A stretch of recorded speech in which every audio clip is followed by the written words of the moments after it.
Good evening and welcome to the Whiskey Lover Society with me, Gert Retief, and tonight we are talking my language, barbecue, braai. In South Africa, you don't mess with the following: braaivleis, rugby, sunshine, and the good old days, Chevrolet. Now, this is taking me back, and yesterday I made a video on Macallan and promises and labels. And if you make a label of something, and in this case you talk about barbecue, a braai, then that promise must lead to something. Now, Macallan did an intense Arabica. Now, that definitely, I didn't find that intense Arabica in a bloody expensive Macallan. So today, I am looking at an Ardbeg Bizarrre BQ, and the promise is there, the barbecue is there, the Pedro Eminis is there. It is bottled at 50.9% ABV. It's matured in they say double charred cask, and then they put it in Pedro Eminis cask. And then they have something that they call a barbecue cask, but they don't really specify what is a barbecue cask. In my mind, they take a barrel, they take a big old fat piece of steak, put it on a barbecue, take the barrel, cover it, and all that flavors and aromas come up from that nice piece of T-bone steak. It goes into the wood. They use that wood, and then they make this fantastic whiskey that when you put it to the nose, you get that steak, and you put it in your mouth, you get that steak. The mouth is watering already. But of course, sometimes they give information that doesn't really translate into your whiskey. So natural color, non-chill filtered, high ABV stuff. I'm not, we'll see if we're going to add some water to this one. This is going to be my first nose and taste of this one. So you're going to experience the way that I experienced this one. And price-wise, I think, we can talk about the price as well. Now, it varies from place to place, shop to shop, and of course country to country. But online I could get it from 125 euros for a bottle, and I've seen it going up to 200 euros for a no age statement whiskey. Yes, it is high ABV, but can you imagine 200 euros for a whiskey like this?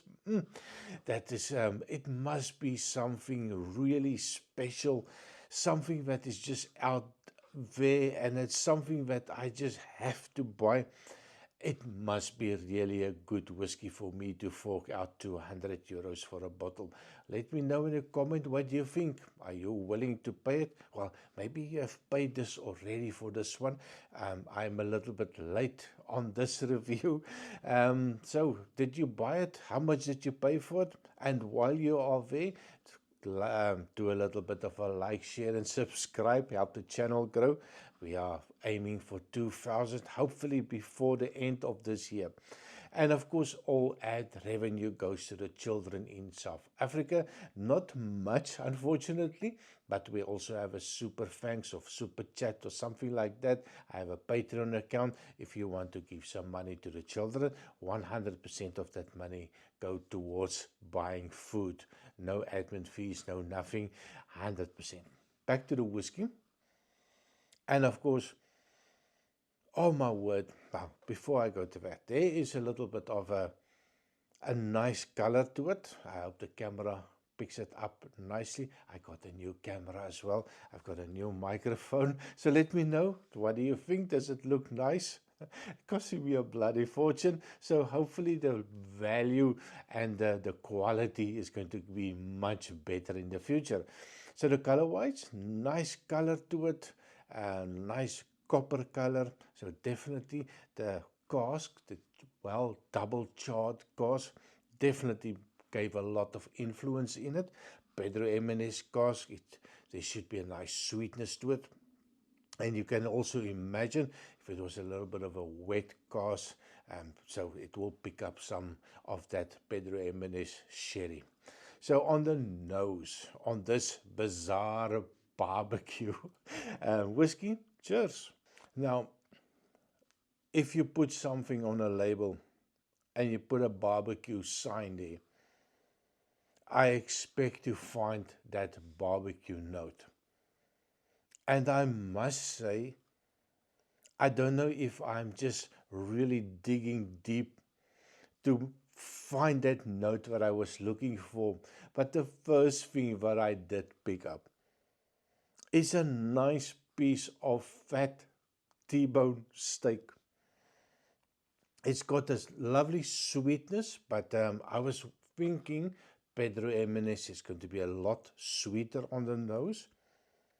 The sweetness is there, but I get that little bit of a fatty piece of meat with a little bit of a char on it, and a little bit of that fat that was been rendering onto the barbecue or onto the braai. So I'm getting that. I get that sweetness, and it completely distracts everything from that peat note. The peat note was a little bit of an afterthought for me, but it's there. It is a nice peat. It is a sweet peat. I get not much of that hospital TCP Band-Aid type of notes.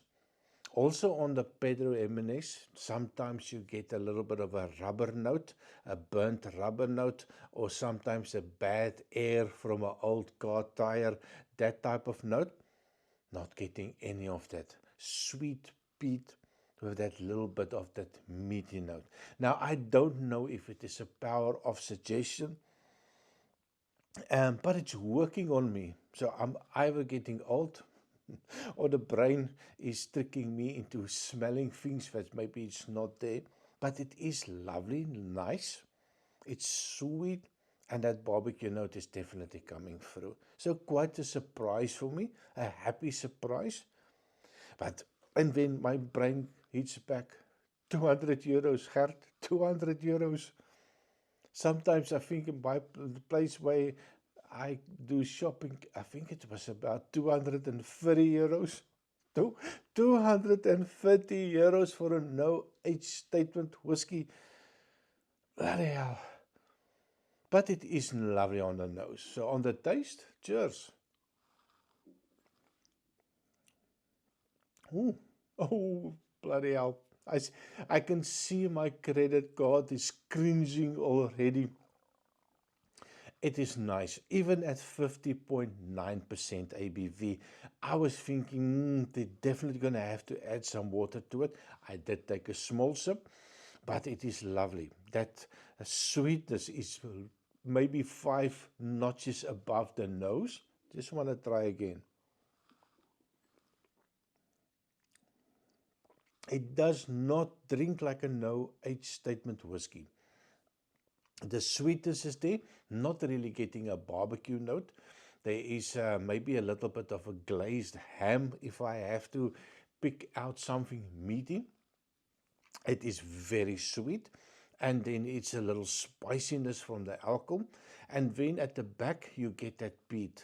Once everything is gone, it leaves your mouth a little bit dry, and that lingering peat taste to it, a little bit of a creosote, a little bit of a tarry note coming out, and your whole mouth is just warms up with that high alcohol.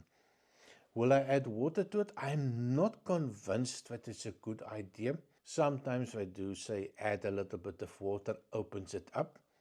Maybe it's a good idea just to give this one a try with a dash of water, maybe a half a teaspoon. We'll see. One more try.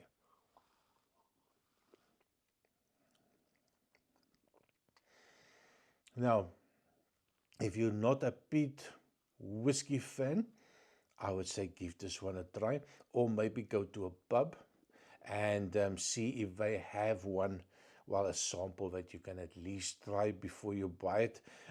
I am so blessed with all the shops.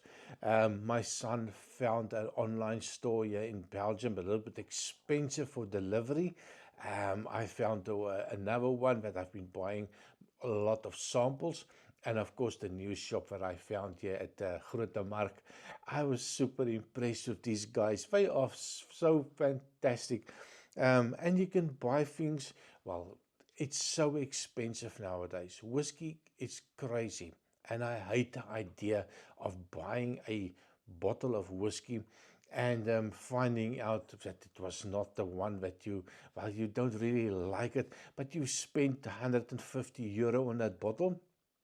And then you drink it every time that you open up that bottle. You cross with yourself, why the hell did I spend so much money on this bottle? But well, you have to drink it, even if you want to give it away to your friends and they said, no, thank you, I don't want that. So yeah, samples is a way to go. And if you don't have something like that in your neighborhood, I'm so sorry for you.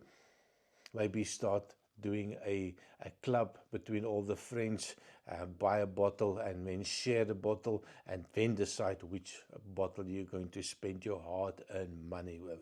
Oh, I keep on doing rants, I'm sorry. But this one, lovely notes. That sherry, that Pedro Emanes sherry is coming through. There's a little bit of a dark raisins. There's a little bit of a dark honey note coming through. That little bit of that ham glazed or glazed ham. Yeah, I think I'm talking way too fast. Let me give it some lubrication. Cheers.